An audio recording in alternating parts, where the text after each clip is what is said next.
broadcast of the public warning system on weather radio station KEC74. During potentially dangerous weather situations, specially built receivers can be automatically activated by the signal to warn of the impending hazard. Tests of the signal and receiver's performance are normally conducted by the National Weather Service between 11 a.m. and noon Eastern Time each Wednesday. If there is a threat of severe weather, the test will be postponed to the next available good weather day. Reception of this broadcast, and especially the warning alarm tone, will vary at any given location.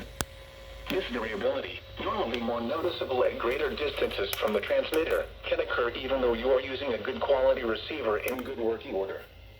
The warning alarm tone will be activated for hazardous watches and warnings for the following counties in Indiana: Boone, Decatur, Delaware, Hamilton, Hancock, Hendricks, Henry, Johnson, Madison, Marion, Morgan, Rush, Shelby, and Tipton.